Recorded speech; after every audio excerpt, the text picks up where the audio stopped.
Hey everyone, and welcome to another episode of From No Crypto to No Crypto. I'm your host, Crypto Coach, Blockchain Wayne. Today we're joined by Paul Puey from Edge. Paul, thanks for joining us again, man. Hey, thanks, Wayne. It's always a pleasure.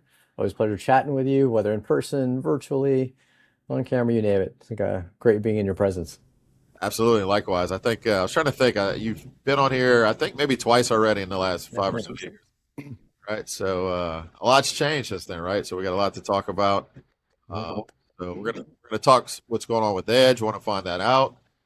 We've got some event-based announcement about FIO that's coming up, and you've been a big supporter, advocate, integration partner, board member, everything with FIO. So a lot of our success is attributed to you as well. And we're going to talk about the market. So how's that sound? Sounds good. Do it. So Edge Wallet, it's still one of my favorite wallets to onboard new people with because of the simplicity, right? I mean, it's simple, easy to use. We utilize that. So tell us what's going on. What's the latest with Edge Wallet? Yeah, so we've doubled down over the past year and a half, 2 years on a lot of the privacy functionality, features, and marketing, reaching out to that community. Um, since the last time I was on the show, if it was like a year ago, we had incorporated almost exactly a year ago, the Zano blockchain, Okay. right, which is built by the same original developers of CryptoNote, which is the protocol of Monero. So these aren't guys that are just like, hey, it's fork Monero, right, and build our own chain. No, these guys know the Monero protocol, but they added tokens to it. That's kind of what really brought Okay. a lot of the light to them. Both they added tokens and private staking. I mean, it's both proof of work and proof of stake, but the staking is actually private, so you can't actually tell how much each node is staking.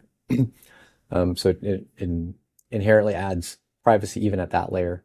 But yeah, they're kind of, I don't call it claim to fame, but notable feature is privacy coin tokens that you could launch on the Zano blockchain.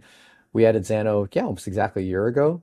We also added support for the tokens, and more importantly, what was more recent, just in maybe Q3 of last year. I think that was after the last time I was on the show. We added support for bridging the tokens from a transparent chain like Bitcoin into the Zano blockchain. Right now, it only supports Bitcoin. We have Bitcoin Cash coming up pretty soon, ETH Okay. and DAI. We were blocked only by the bridge supporting changing its API so we could support it. That bridge is called bridgeless. And so I think we're the only wallet that supports bridging baked into the wall. If you try to do it outside of Edge, it's a pain in the ass. Like Yeah. everyone admits, even the Xano team, are like, no, this is not a good user experience. Within Edge, it's just like a swap. I want to go Bitcoin to BTCX. Swaps within about an hour, you get your coins, and then send that Bitcoin privately. So that's one of the latest things we did. This might be kind of old news now. It's like a year to 9 months old, but we had also launched duress mode, Yes. right? Which lets people have a second pin to their main account.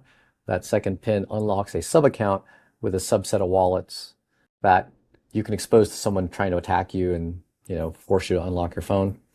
Um, and then more recently, although we haven't really had a big marketing push, call it public beta, right? It's public beta, so I encourage people to try it.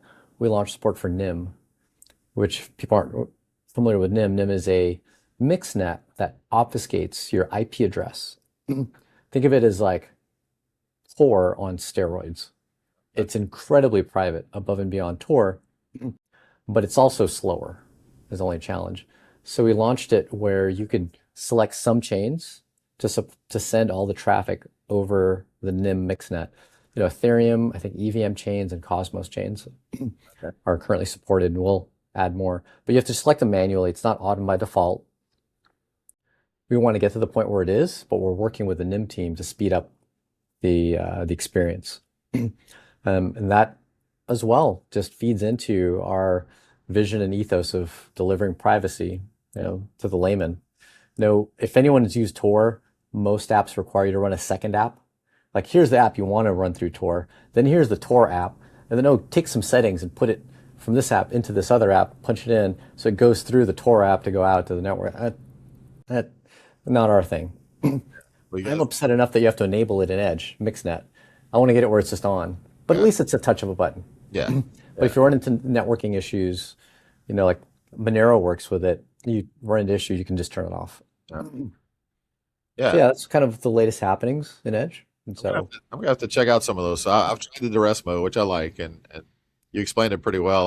My experience was, you can have a large amount in the wallet in your core wallet, and then in the duress mode, if you enter the duress pin, if someone's like trying to rob you for crypto, you could say, "Oh, look, I've got $500 in here." If they ask you to transfer it, you can transfer it, but better that than your asset. exactly. Yeah, Nope, you got it. That's exactly it. And so we're hoping to start building up on that functionality and that ethos of privacy. Monero's coming down the line pretty soon with what do you call it? Full chain membership proofs. We're looking to support that. Actually, Xano is too. So we're hoping to see that by the end of this year. and can So, you explain what that does? so full chain membership proofs improve the privacy of Monero and or Xano so that your transactions, specifically the source of funds, right? Where did the money come from? Isn't hiding amongst just a small number of other addresses or inputs. Normally it hides within 16. Like you're one out of 16, right? And someone could try to guess who you are and try to de-anonymize who's the one that really spent the money. Yeah, With full chain membership proofs, weird long name, instead of it being one out of 16, you are one out of every single transaction that's ever happened on the Monero blockchain. gotcha. So it gives you the same level of privacy at that point as Zcash in Yeah, full privacy mode. gotcha. That's a good thing. And people listening may not understand why privacy is important. I know. I think we're learning that more and more every day, or I think more and Yeah. more people are waking up. But just in simplest terms, it's like, I love Bitcoin for what it does, right? But if you know my wallet address, you know what what I have in that wallet, right? And when you make say you have money in a bank, you don't want everybody to be able to see what Mhm. you're not worried about people seeing what you spend it on potentially. You could be, but the bigger thing is, you don't want everybody to see what's in your bank account. You don't want everybody to see what's in your crypto wallet, Yep. I don't even want the bank to see what's in my bank account, right? right? And this allows you to do that with privacy coins, where the Yeah, bank doesn't know, neither do the people you're transacting with. They don't know either. So there is some notable value in that. It kind of brings us back to cash. yeah, If I paid you $20, you don't see what else is in my wallet or under my mattress. right. And so, yeah.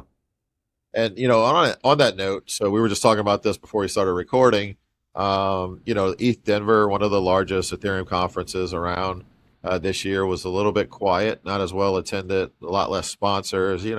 Typical with the market. But you were at a couple other events for something different, and you saw, I guess, a little bit more excitement, more hype, right? Mhm. So you tell us a little bit about that? Yeah, because we focus on the privacy um, demographic and market and the user base that cares about it, that tends to be a lot of the privacy and liberty focused folks, people that really care about financial freedom, freedom in general.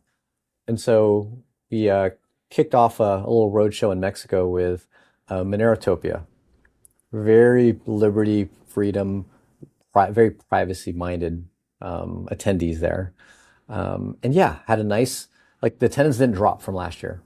It just felt just as energetic as before, if not, a bit more. I don't know the exact attendance numbers, but these are small conferences. We're talking 200 to 500 people, right? But it didn't skip a beat. You didn't see a notable drop from prior years. Um, the talks. I mean, it didn't have a big state. Didn't have a big like conference hall or stage, but it was packed most of the time, Yeah. right? And so that was Minerotopia. Had a great time there. Lost my voice. I was just mentioning to Wayne, my voice is still a little strained from talking at the loud bars afterwards and talking to people nonstop.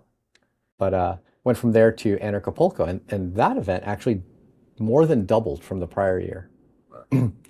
And so they definitely didn't skip a beat. I was actually wondering, like, hey, how is this going to be at this new event? Not new event, but new venue.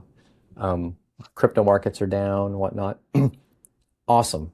Absolute, like, absolutely ecstatic that we attended and we chose to do that. We actually bumped up our sponsorship level by a little bit. And we had constant flow through our booth, people really passionately interested in not just crypto, but privacy.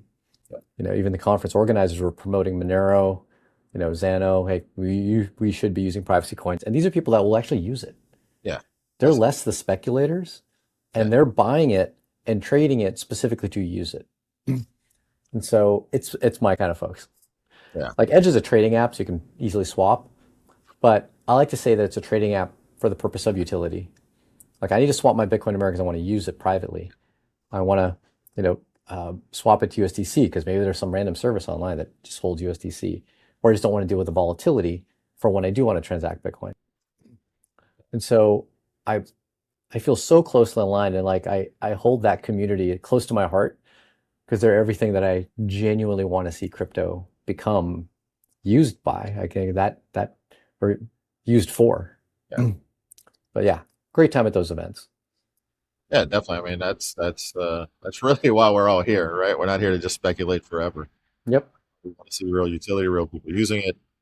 So that's definitely needed. And I think, yeah, like I said, what's been happening in the world of AI and social media and governments. I mean, more and more people are waking up to the fact that privacy is important, and Yep. privacy is not just something that you'll hear the narrative like privacy. You don't have to worry about privacy. You're not doing anything wrong, right?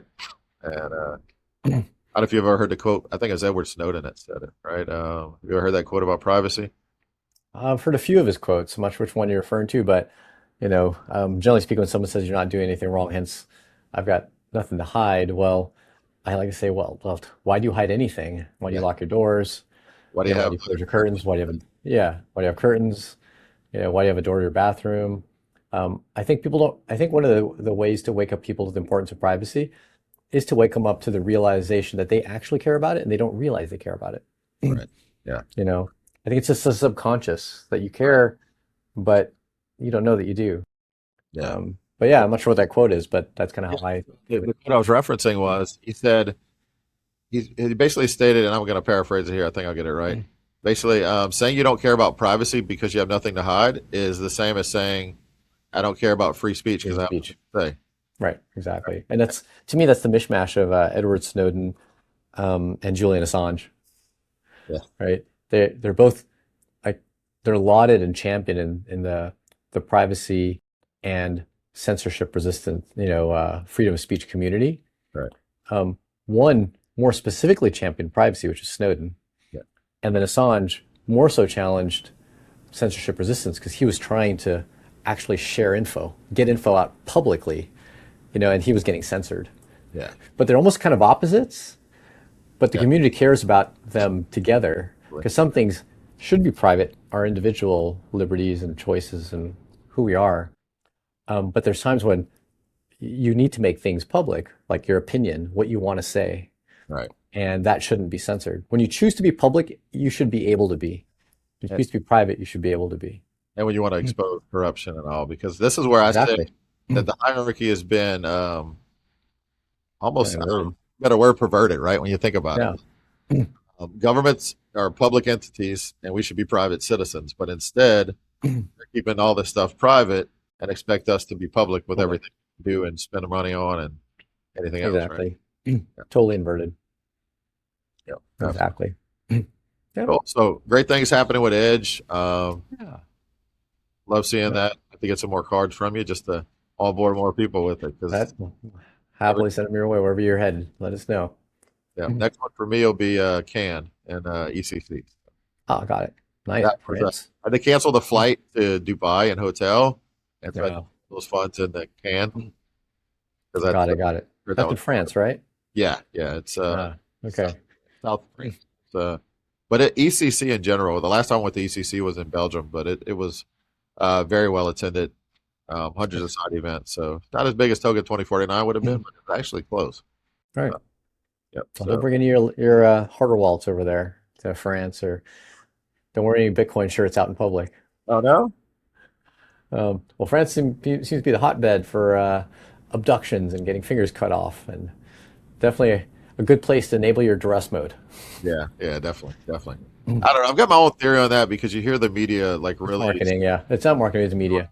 They'll highlight things. sensationalize like the crypto thefts, but how many dollar thefts or Rolex or Ferrari thefts are they really, highlighting every time something happens? So But Yep. I kind of have a little bit of an advantage, that I've got a friend she says, of course you don't have to worry about it. You're 6'4" and look how big you are, and she's tiny, but yeah, Yep, lucky you. yeah, you know me, I wear my Bitcoin stuff all over. Actually, just Yeah, the Bitcoin Siaga. yeah. Well, this is my latest. So I took the Run DMC logo and changed Nice. it up here, so that's gonna be something else that's dropping soon. But yeah, man. So jumping into past that, you've also been a big advocate, supporter, integration partner. Big reason for the success with FIO. FIO's partnership with Edge.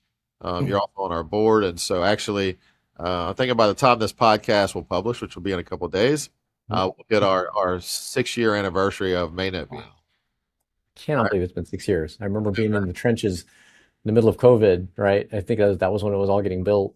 2020 was when it deployed. Yeah. Oh my gosh. Well, yeah, congratulations to the chain and the team for having been able to launch and get that out to the public. I had strong belief in FIO early on before the chain launched, and I've always looked at chains for their utility, not their like what I call like token hype. Yeah, And regardless of how well the token of FIO has done, yeah, because I generally brutal. try not to focus on that. Um, I've always loved its utility, and it was one of the few chains, especially that launched at the time, that didn't just try to be the better of something else. Yeah, Oh, we're the faster Ethereum. You know, we have better staking rewards, blah blah blah. More privacy than Monero, whatever. It had a unique value proposition, a unique use case that I've enjoyed using ever since mainnet. yeah, yeah, I think, yeah, maybe early for its time because we haven't hit crypto's utility era where we're all like actively using it. yeah. Um, but ironically, the community that I go to, like Meritopia, Anarchapulco, and whatnot, they're a community that actually does believe in the utility side. And so I've gotten a few pockets of that community using FIO because it works really well. You get the privacy and the utility of these fixed names, handles, domains. And so hopefully as that community grows, so can FIO grow with it. People that actually want to use crypto. Absolutely. And I think, we had this conversation numerous times over the last few years, especially, we've been in this last, multi-year downturn and at least in the altcoin market. People have seen Bitcoin have some life and, go up, come down, but most altcoins have been brutal. So yeah, when you factor out price, our biggest conversation is one, we're just, you know, before the market's ready for it yet in general, because we need more utility, more people using crypto. But it's been, it's we've grown adoption. Looking at, I think last time I checked the stats a couple weeks ago, it's like 2.4 million handles that have been registered on chain. Yeah. Uh, but yeah, it's we need, there's a lot of people that say they're in crypto, but they're not. When I ask, oh, let me see what wallet you use in there. What wallet? I got Coinbase or I got Robinhood. I'm like, no, you're not in crypto. You don't You're not. hold your own keys. So that turns into another educational piece. But that's kind of where we are with that. And I still, yeah, we have belief, and we've taken measures along the way to make sure that no matter what happens with the token price or our foundation treasury, this thing's going to continue to go on. Well, Awesome. but we made the decisions earlier too, and it was necessary to say, hey, this looks like it's going to be like a winner for a while. Let's kind of not get Hunker crazy on down. spending. Yep, yep. Yep. So Almost every crypto company, whether it be a protocol, foundation, or an actual like for-profit company, will have to do that in all of these ups and down markets. It's one of the toughest parts about being in crypto is the roller coaster right, that you sit on top of. yeah, All right. It's not anything to do with what you're doing as a company or as a project. It's just you're sitting on top of this roller coaster and then trying to grow within it. It's no question about it. It's tough. yep. Yeah, so we've got I was looking at we've partnered with over 100 plus integration partners. I Nice. still, even to, if I compare them all, I would say, like my favorite one, my favorite integration, because it's really up to the wallet of how the integration is done Mm, and how the user experience is. mm. And so anytime, especially I'm talking to a new potential partner, I'm like, download the Edge wallet and check it out if you don't already have the Edge wallet, because that's really how it should look. And that was kind of, for my two favorites. It's Edge for a wallet, and for an exchange, it was Liquid Exchange. And unfortunately, Liquid was a casualty of, they got Mm. bought out by FTX right before FTX collapsed. Ah, you. There's You a see- lot of other exchange options like that. And there's DEXs now. So therefore, DEXs are really eaten the lunch of a lot of CFI. Yeah, absolutely. They're one of the companies I've been consulting for lately. They've got TG coming up in a couple months, and they're not a traditional crypto company because it's really sensitive data AI. They built a DPN like a mesh network of that, and they're getting a lot of contracts, healthcare contracts, legal. So it's going to be a network, a global network that's basically utilizing a token. But we're not looking like we're not going to pay 200 to 500,000 to get listed on an exchange when you can go straight to a DEX because we're not worried about token price in general. It's just about being able to support the in and out of the of the users actually. So it's Right. and I think more companies also need to. What we saw in the past was they would use a token as the fundraising, right? Sell Right. the tokens. Investors get an allocation of tokens that as soon as those unlocks happen, they're dumping them on the market. And Mhm. what I like about this one, they did it completely differently to where that none of the early investors got tokens. They got equity in the company because it's a traditional company Right. that's utilizing a token. Yep. No, it's a good way to actually use tokens in a way that I don't call it democratized access. That's too much of a buzz term, but it includes more people into the stakeholder pool. Right. Yeah. Right. That I think is the key piece, as opposed to just all right, here's a 10-page contract and let me KYC you to death Yeah. before you can have any kind of stake in a project that you believe in. Right. Right. And then the other thing is the early investors. Like I've learned, like you can either make your early investors happy or you can make the community happy because Yeah, no, both. you can unlock. So as soon as those tokens start to unlock for the early investors, they're going to dump. I mean, if they're looking at a Yeah. 2x, 5x, or whatever from when they invested because they got pre-launch price, then you expect them to take it. And so you want to, and I think that's where more projects need to go is to remove from that, quit saying we're going to launch a token to raise funds. Raise funds on Right. a business model. Just build a product, launch it, Yeah. you know, have some revenue, and then maybe the token is just, some other utility for the product, or I mean, like, show that you can actually build something and ship. Or like Venice AI, Venice, what Eric Mm. did, if you've heard of Yeah. Venice AI, I mean, he launched the AI platform first for about a Yep. year. And we were surprised when we got an airdrop a year later, like, Yep. oh, this is good. There's We a token. Exactly. started adding utility to it. So, uh, That's the model. I mean, I've generally been against what I call like centralized tokens, where there's no actual on-chain utility. But I yeah, think I've come to grips with the fact that done correctly, not for fundraising, where it actually has some value that a company is legally able to promise yeah, based on the token, then yeah, it can work. And a software access right, which is what Venice is like, hey, you have access to this service, the software by virtue of the token. Then yeah, there's a legitimate value there. And so it's still a promise, but so are many things in life. Not everything can be hard coded in open source code in a protocol that miners validate. yeah, absolutely. Absolutely. Yeah. So that's the latest with FIO. Like I said, we've got our 6 year anniversary, so we'll celebrate that. I'll send you some virtual cake. Yeah, I was planning on eating cake, but I'm actually fasting right now. So I'm like good for you. Very good. 90, Yep. 92 hours in. So, Wow. Well, that is a fast. yeah, yeah. That's a beast of a fast. Cleaning up the body, getting some health, Uh, health done. I travel, I eat bad, so got to do it, right? So yep. to make America healthy again. Fasting is part of it for sure. I haven't been as good about it. I do accidental intermittent fasting, Get especially during travel, actually. I went like 30 plus hours because of like I don't eat garbage on most plane flights, right. right? And then I'll forget to eat before the flight, and then I'm on the flight, and then I land and everything's closed. And then I, then I wake up the next morning and I finally eat, and then it's been 24 plus hours. But I got to get better like you and actually have an intentional fast. Yeah. You know, Yeah. we'll Well, do. not crypto talk here, but yeah, it's definitely important for everybody. And that may be the other thing. So on the way to East Denver, like my travel there, and the first day I was there, the day before and the day of, like I did a 48-hour fast. And so, one thing, there might not have been a lot of excitement at East Denver, but there was a lot of people spreading virus at East Denver. So I was Fast helps, included from fights that. it off. Yeah. Proof of fast, baby. Launch a coin for it. If you can somehow Yeah. prove it, we'll airdrop it. Build a community DAO or something. I don't know. Yeah. Do things like that. So, So yeah, that's next steps, man. Like I know you've got some insights in the market. You've been in this industry for a while. Um, and maybe someone listening may not have heard your full background story. So you tell us the kind of background on when you first got into Bitcoin and crypto, and then launching Edge, or what it was priorly known as. Yeah, so background, I did study software, computer engineering, in college. Worked in Silicon Valley for about 7 years, 7, 8 years. Most of that time was actually at NVIDIA.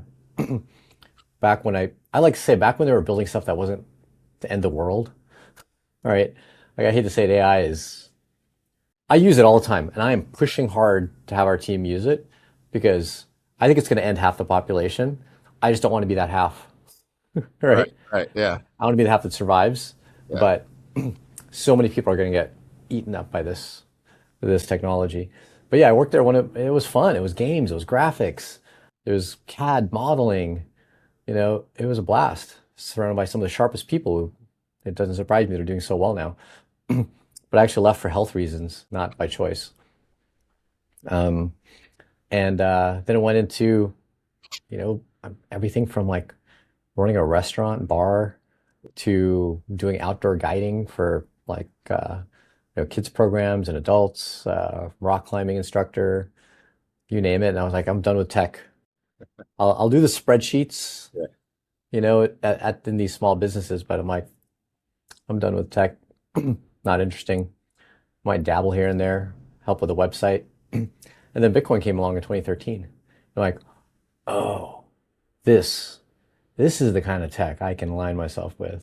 This has a purpose.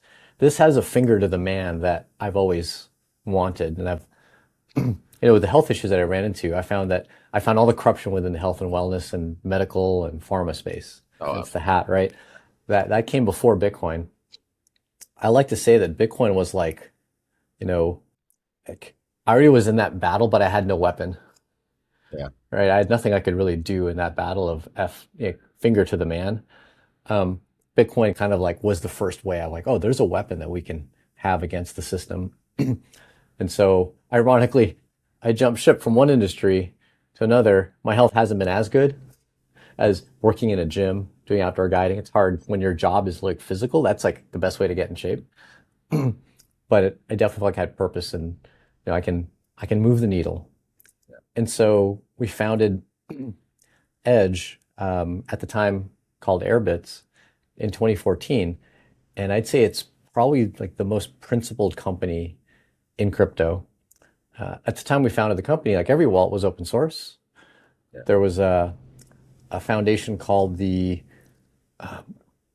Bitcoin. I can't remember what it was called. It was like four-letter acronym, but it was the big. Oh no, BOP project.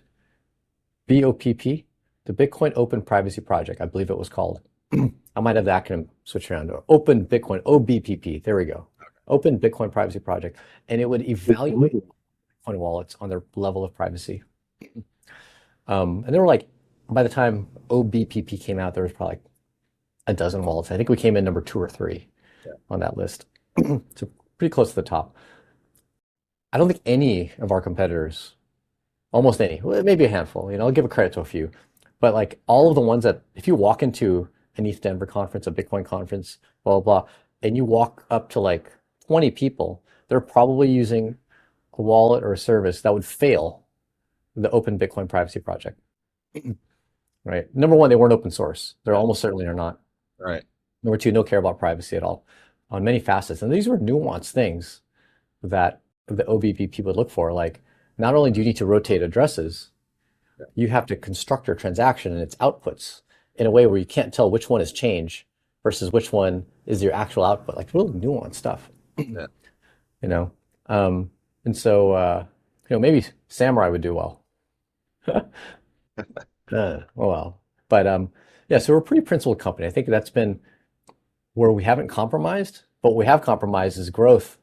Because when you're really principled, you will not be able to deliver a lot of things, growth initiatives that help traditional tech companies really scale. Yeah. But through that, we've survived and thrived, and then we pivoted to becoming Edge in 2018. We saw that Bitcoin was just not fulfilling a lot of its promises.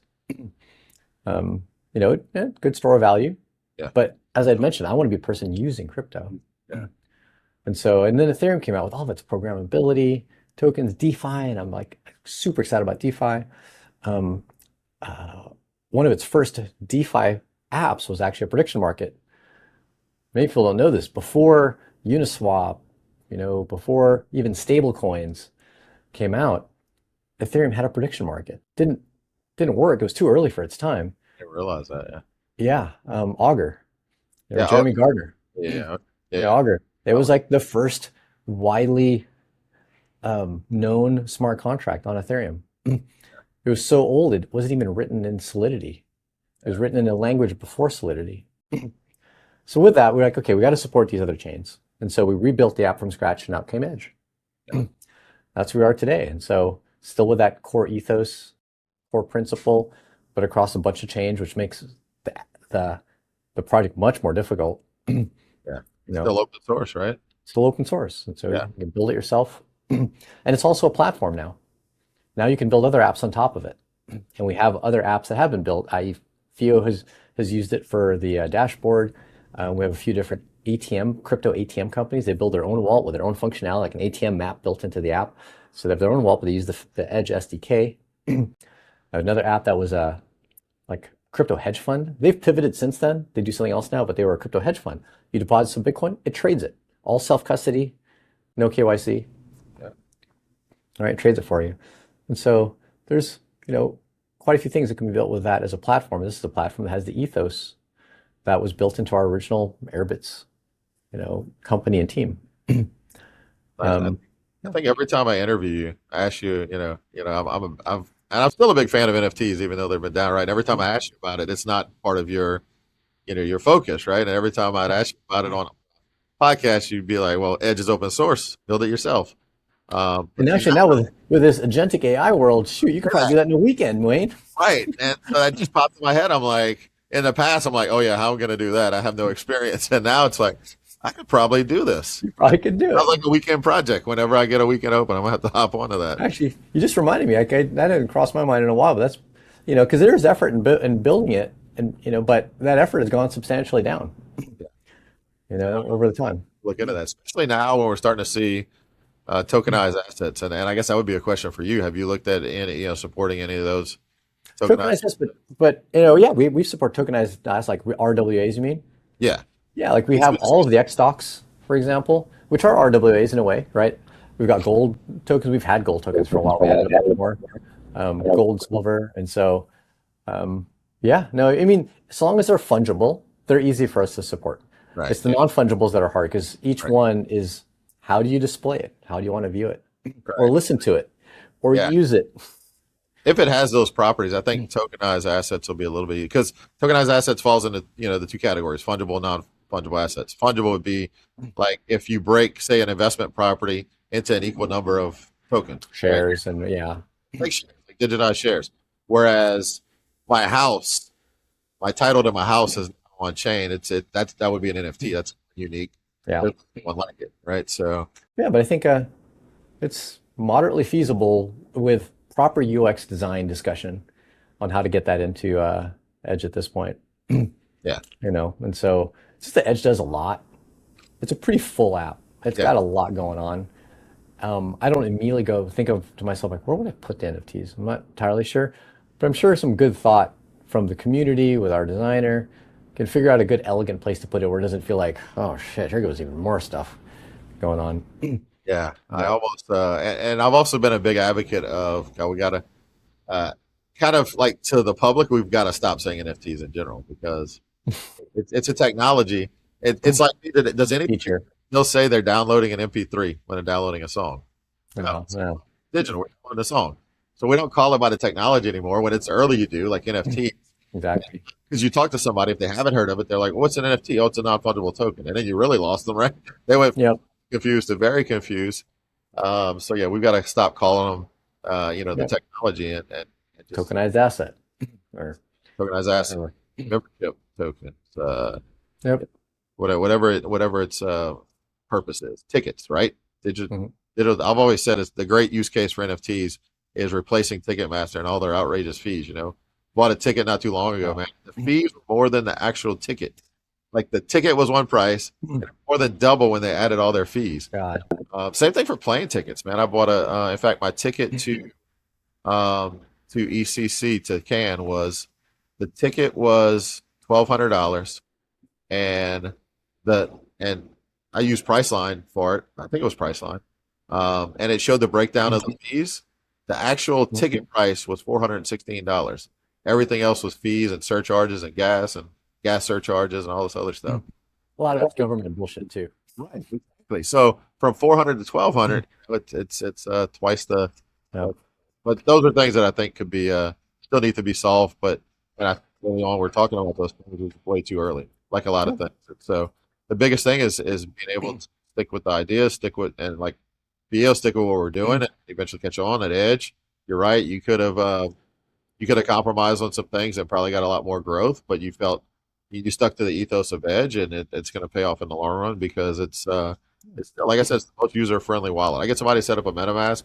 And no knock to MetaMask. I do like the guys there, but man, it's a new person trying to set up a MetaMask. It can be complicated for them. Oh, yep. So, beauty of crypto is, compared to if you look at like B of A, Wells Fargo, Chase, they all kind of feel the same. Yeah. The UX is by and large the same Right. because they've got all this regulation around what they can do and what they can't do. You look at like 3 different crypto wallets or self-custody DeFi apps, vastly different. Right? Because really you're only limited by what the developer feels like they can deliver to you. Right. And so with that, we have broader selection. And Edge isn't for everyone, and neither is MetaMask, and neither is a Ledger, neither is you name it. But, you're good for whatever demographic you come from, there will be an app for you. Yeah, absolutely. You Before we know it, if there's not, you can build it. know? Yep. Grab Edge is open source, and all right. Yeah, tweak it. There you go. Yeah. Exactly. Make one for grandma and grandpa that is Cool. don't even know it's crypto, right? Yep. They got $1 balance and they can send it. Yeah. Cool. All right. I think we're coming close to time. Yeah. Looking to wrap up. Yeah, so share with everybody listening if they're not familiar with Edge, where they can find out more about Edge, and also any last words you may have. Yeah, I think there's just one simple place to go, edge.app. We got a sweet domain, it's nice and elegant, short, four letters. It's a real English word. Yeah. We don't misspell it with like a J and all that bullshit, Substitute S for a Z, edge.app. Check that out. From there you can get to our X Twitter handle if you want to chat with us online there, get to our support team. You get to my LinkedIn and Twitter account as well. I'm one of the faces still on there. So yeah, like edge.app. Best way to get in contact with us. You'll also get links to the app stores, so you'll know you go to the right version of the app, not some scam app, Right. Yeah. copycat. So yeah, check it out. Definitely send us some feedback. Definitely try out FIO when you get in there. Go register a FIO handle. Go ahead and send it to someone to pay you back. Link a wallet to it, especially link a privacy wallet. Try Monero, try Xano, try BTCX. Yeah. And so I want to hear feedback from you guys. Definitely. And I have to tell people because I would tell them Edge Wallet and they're just going to go straight to the App Store or Play Store to look for it.